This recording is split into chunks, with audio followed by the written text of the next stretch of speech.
Lou Pai's at his favorite gentleman's club in town in Houston, and he's already downed quite a few drinks. He's already spent several hours with his favorite, let's call her a personal companion for the night. But he has a huge problem on his hands. You guessed it, it's because he's still married. Normally, the average cheater would think it's a big problem that they completely smell like whomever they're doing the cheating with.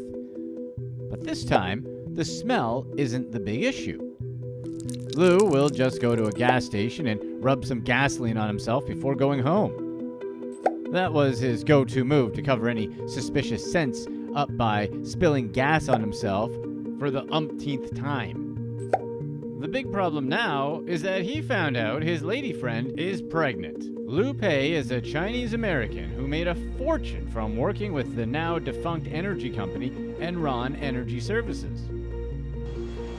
Pai came to the United States when he was just 2 years old and his family settled in Maryland. As a child, he was considered a math prodigy, and he eventually earned a bachelor's and a master's degree from the University of Maryland. Pai soon started working at Enron and quickly rose through the ranks to become a high-ranking executive. In 1987, Lou Pai left the SEC to go and work for Enron. At the time, Enron was a small regional energy supplier.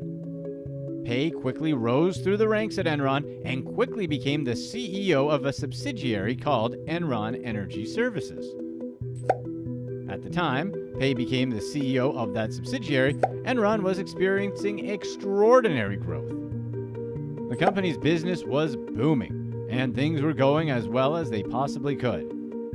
Pai was a generally introverted and reclusive person. Very soon, he became known as the Invisible CEO because of his introverted personality. Despite being introverted, he had a penchant for living a lavish lifestyle, and that lifestyle would eventually come to symbolize not only Pai, but the executive management of Enron in its totality. In the end, Enron would face serious money problems, and a fine-tooth comb would be used to comb through all of Pai's excesses. Enron Energy Services, the subsidiary that Pai had control over, was Enron's retail unit. The business of the EES, as it was called, was to sell gas and power directly to homes at a market price. The company wanted to displace the pseudo-government entities that sold power to people and wanted to offer that same energy at a reduced price directly to customers. The company spent a lot of money on advertisements as it needed to convince people to pool their energy needs directly and purchase them from Enron. However, the implementation of this strategy was a monumental disaster. Within just 5 years,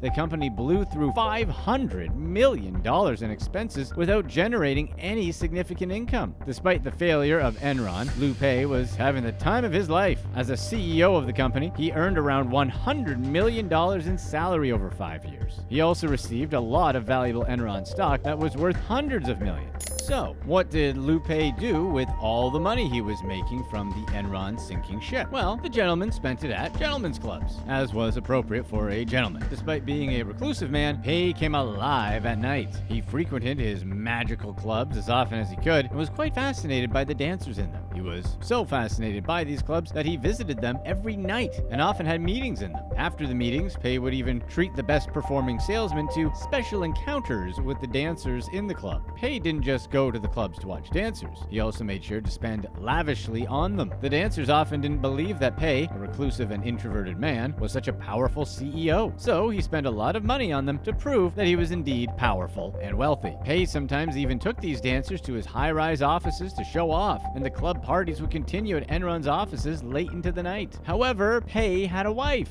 and wives typically don't like exotic dancers. So Pai didn't want his wife to find out he was spending time learning how to dance in special dance clubs. So he did what any reasonable and properly adjusted man would do. He went to gas stations and poured a little gasoline on himself before going home. He reasoned that this would get rid of the dancer's scent on him and that his wife wouldn't notice a thing. Judging by how often he frequented these clubs, we have one thought and one bit of advice. 1. Pai's wife must have thought he was really bad at putting gas in his car that had horrible gas mileage, and 2, pouring gas on yourself when potentially dealing with an angry woman isn't a good idea. Eventually, Pai's adventures at these clubs blossomed into a full-on affair, or magical romance, depending on your perspective, with a dancer named Melanie Fool. As luck would have it, Melanie Fool was also married and had 2 kids. Things got messier for Pai when Miss Fool got pregnant, and Mrs. Pai eventually found out about her husband's extracurricular activities. This time, he couldn't hide a baby bump with a gasoline scent. Mrs. Pai wasted no time suing for divorce, and Pai found himself in a precarious situation. And things were about to get even worse for Pai because why not? Around the same time Pai was dealing with his marital headaches, the higher-ups at Enron were discovering Enron Energy Services' massive failures and Pai's dancing expenses that were so vast the reports ended up on the desk of Enron boss Kenneth Lay. While Pai wasn't exactly fired from the company, Enron advised him that things wouldn't go on smoothly if he stayed on as CEO. So Pai made what must have been the hardest decision in his life. He left Enron. At the time, it must have felt like he was making a huge mistake, but time would prove that he'd made the best decision of his life.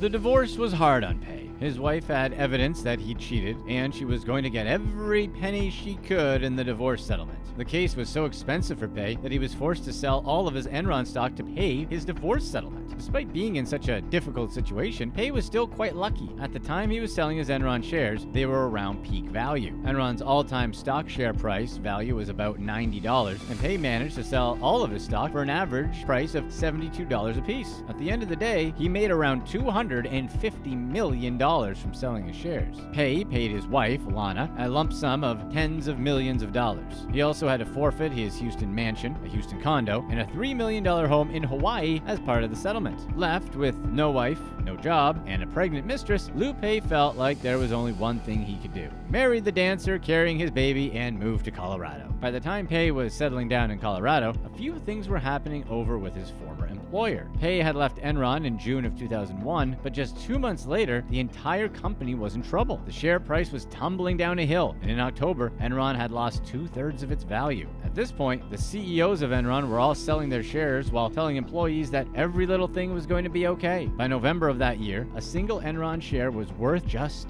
$1. By December of that year, the company had been exposed as a huge multinational fraud and was eventually filing for bankruptcy. If Pai had just delayed selling his stocks for a few months, he would have been left smelling like gasoline and dancers holding an empty bag of Enron shares, and could have possibly been facing criminal charges. When he got to Colorado, Pai bought the Taylor Ranch for $23 million.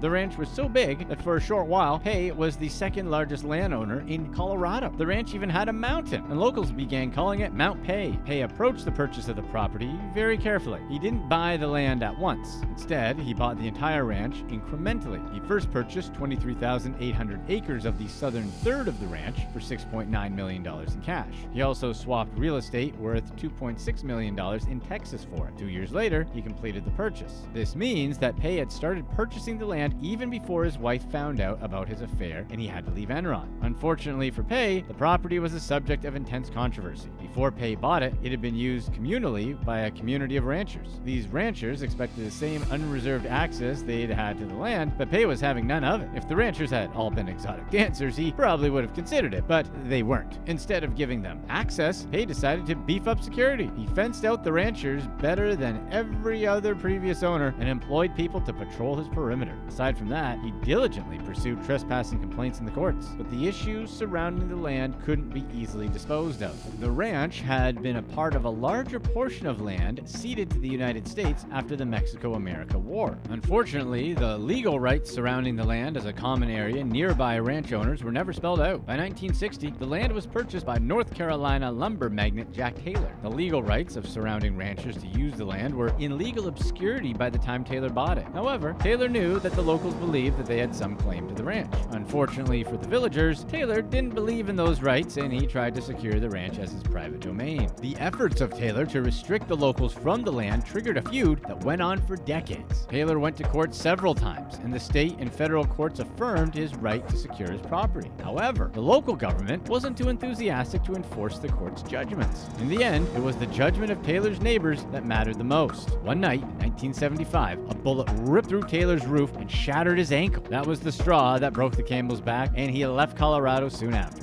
He never returned to the ranch and ran operations there from North Carolina. The person who pulled the trigger was never caught. In the 1980s, Jack Taylor breathed his last breath, and his child, Zachary Taylor, yes, just like everyone's favorite president, permitted the locals' use of the land. However, Zachary only allowed limited access, and this negatively impacted the agrarian industry in the county. Losing access to pastures forced many local ranchers to either pack up or drastically reduce the number of their herds. In due time, Lou Pai started buying up the land little by little. For a while, Pai had Zachary Taylor had a legal dispute over the extent of logging that Zachary had allowed on the ranch before selling. However, the dispute was soon settled, and Pai had everything he wanted. He had all of the ranch, his pregnant mistress, and a fortune in Enron stock sales in the bank. But instead of just settling into the ranch and keeping a low profile, Pai made some important moves. Zachary had hoped that Pai would offer the villagers even more access to the land, but that wasn't to be. When a policy consultant tried to talk to Pai and come up with a plan that would make it easier for villagers to access the ranch, she was rebuffed. It appeared that Pai was quite secretive about his plans for the ranch, and those plans did not involve access for villagers. Pai was so secretive that his team told the analyst not to even mention Lou Pai when discussing plans for the ranch with them. It was clear that Pai wanted to hide his involvement with the property. Pai's first course of action was to resurvey the land and ask neighbors to prove their boundaries, all at their own expense. In a few cases, some of the neighbors lost areas of the ranch that they'd had access to for generations. Pai also employed construction workers to build bigger fences that secured the ranch completely. Some of those fences are alleged to have cut right into the property of other people. Of course, the ranch management denied these claims and argued that they were simply maintaining old fences. Before long, the locals realized that Pai was an even worse owner than Jack Taylor. During Taylor's time, they could always find different ways to get on the property. However, Pai's fences made that practically impossible. There was no access, and that was the end of the story. There were also rumors that Pai wanted to divert water from major streams, impound them, and then sell them through a private water marketing company owned by Enron. He also planned to purchase water and land rights from his neighbors to complete his domination of the area. At the same time, the locals continually got into heated arguments with the ranch hands Pai employed. These arguments ranged from accusations that hunting activities were being stifled to arguments over hiking rights. While a lot of people accused Pai of being a bad neighbor, they also admitted that he'd started the work of restoring the forest and the ranch. Interestingly, Pai also showed some willingness to help the community. It was said that he had a soft spot for young people and seniors and was willing to help the community by donating to worthwhile programs. However, that was where his generosity stopped. He was never willing to discuss community access to his property. Despite selling his Enron stocks and becoming quite rich, Pai was also never willing to give out raises, unless it was to exotic dancers. Anytime he gave a raise to an individual worker, he told the worker to not inform colleagues so they didn't all start clamoring for more money. All through Pai's ownership of the land, there were lawsuits and potential for lawsuits from almost every angle. The case was constantly being dragged in front of the judge, and Pai constantly had to defend his use of the land. But the fights